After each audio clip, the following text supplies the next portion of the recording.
بسم الله الرحمن الرحيم وإذا قيل لهم آمنوا بما أنزل الله قالوا ونؤمن بما أنزل علينا ويكفرون بما وراءه وهو الحق مصدقا لما معهم قل فلما تقتلون أنبياء الله من قبل إن كنتم مؤمنين۔ اب بات آئی کہ یہودیوں نے بات کی اور کہتے ہیں وَإِذَا قِيلَ لَهُمْ آمِنُوا، جب ان سے کہا گیا کہ ایمان لے آؤ بما انزل اللہ نے نازل کی، مراد کیا ہے؟ قرآن جو رسول اللہ صلی اللہ علیہ وسلم پہ نازل ہوا، اس پہ ایمان لے آؤ۔ قالو کہتے ہیں نؤمنو، ہم ایمان لائے بما اس چیز کے اوپر انزل علینا جو ہم پر نازل ہوئی، جو ہم پر نازل ہوئی ہے ہم اس پر ایمان لائے، بس یہ بھی مانتے ہیں یہ واقعی اللہ کی کتاب ہے، لیکن ہم اصل میں ایمان اس چیز پر لاتے ہیں جو اللہ نے ہم پہ نازل کی تھی، یعنی تورات۔ وَيَكْفُرُونَ، اور یہ کفر کرتے ہیں بما وراءہ، جو اس کے علاوہ ہے۔ ورا کے دو مطلب آتے ہیں عربوں میں، مطلب تو کئی ایک آتے ہیں لیکن دو احتمال یہاں ہو سکتے ہیں۔ ایک تو یہ کہ کفر کرتے ہیں اس چیز سے جو اس سے بالا ہے، ورا اوپر ہے قرآن، اس سے کفر کرتے ہیں، لیکن محققین کہتے ہیں یہاں وہ معنی نہیں ہے، بلکہ مطلب یہ ہے کہ اس کے علاوہ وہی سے انکار کرتے ہیں، کیونکہ اگر یہ مان لیا جائے کہ یہاں پر اس سے بالا چیز کا تذکرہ ہے تو پھر تورات کے بعد انجیل بھی آئی ہے اور قرآن بھی آیا ہے، تو پھر یہ کیسے فیصلہ کریں کہ تورات سے انجیل افضل تھی؟ کیا چیز تھی؟ اور نازک ایک بحث یہ بھی چھڑ جاتی ہے کہ اللہ کے کلام کے ایک حصے کو دوسرے حصے پر افضلیت ہے یا نہیں ہے، تو کہتے ہیں اس بحث میں پڑھنا ہی نہیں چاہیے۔ ورا کا مطلب ہی سیدھا سادہ یہاں پہ ہے کہ اس کے علاوہ، وَيَكْفُرُونَ بِمَا وَرَاءَهُ، اور اس کے علاوہ جو ہے اس کا انکار کرتے ہیں۔ اللہ نے فرمایا یہودی یہ کہتے ہیں وَهُوَ الْحَقُّ، ہم اس کا جواب تمہیں دیں؟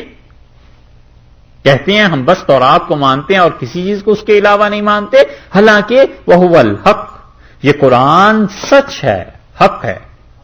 یہ قرآن کی تعریف اب اللہ نے شروع کی۔ اللہ نے فرمایا یہ کتاب حق ہے، ایک مصدق لما معہم، تصدیق کرتا ہے قرآن ان چیزوں کی جو ان کے پاس ہیں، یعنی حضرت موسیٰ علیہ الصلوۃ والسلام کے متعلق کہ تورات واقعی ان پہ نازل ہوئی۔ دو باتیں، اور تیسرا جواب دیکھو کیسا ٹھوک بجا کے اللہ نے دیا۔ اللہ نے فرمایا اچھا تم تورات پہ عمل کرتے ہو نا، تورات کی وحی کو قبول کرتے اور اس کے علاوہ کسی چیز کو نہیں مانتے، تو تورات کے ماننے والوں قل، آپ ان سے کہیے، پوچھئے فَلِمَ تَقْتُلُونَ أَنْبِيَاءَ اللَّهِ مِنْ قَبْلِ إِن كُنتُم مُؤْمِنِينَ، اگر تم اتنے ہی ایمان والے ہو اور تورات کے ماننے والے تو اس سے پہلے انبیاء علیہ السلام کو کیوں قتل کرتے رہے ہو؟ اگر تمہارا ایمان اتنا ہی مضبوط ہے کہ محمد صلی اللہ علیہ وسلم اور ان پہ جو چیز نازل ہوئی ہے نہیں ماننا، تو وہ جو تورات کو ماننا ہے تو تورات نے یہ حکم دیا تھا کہ انبیاء علیہ السلام کو شہید کر دو۔ اب اس کا کیا جواب دیں؟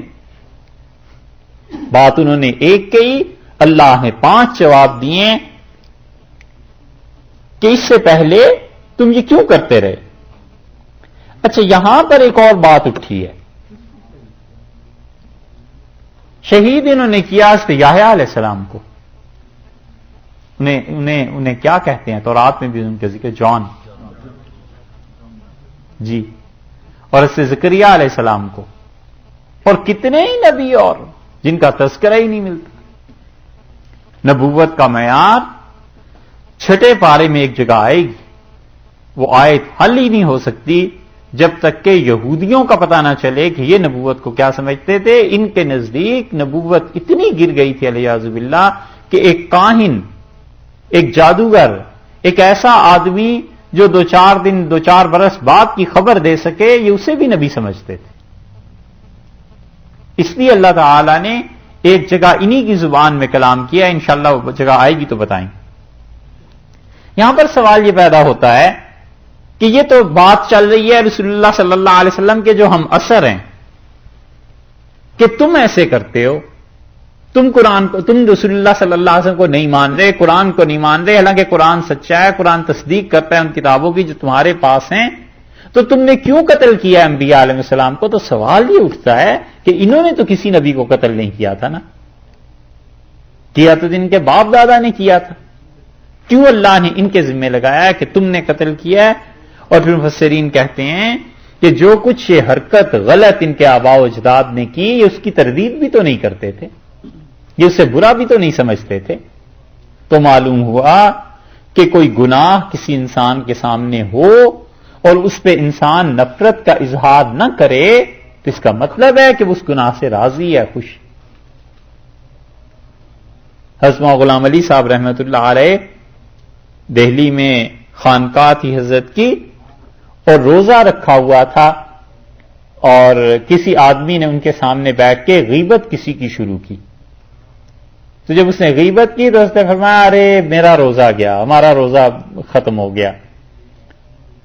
تو اس نے، وہ بھی بہت ہی کم حیا والا تھا، اس نے کہا میں نے غیبت کی، آپ کے روزے پر کیا اثر پڑا؟ تو انہوں نے کہا تم نے ہمارے سامنے کی نا، اگر ہم نہ تمہاری تردید کریں تو ہم بھی تو تمہاری جیسے ہو گئے، المستمع کالمغتاب، سننے والا بھی ایسے ہی ہے جیسے کرنے والا۔ یہ ہے وہ چیز کہ بنی اسرائیل نے جو باپ دادا نے کی تھی حرکت، اس پہ کچھ نفرت کا اظہار بھی تو نہیں کیا، انہوں نے یہ بھی تو نہیں کہا۔ اسی لیے لوگ کہتے ہیں کہ ایک گروہ قرآن پاک کو کہتا ہے یہ قرآن ٹھیک نہیں ہے، پورا نہیں،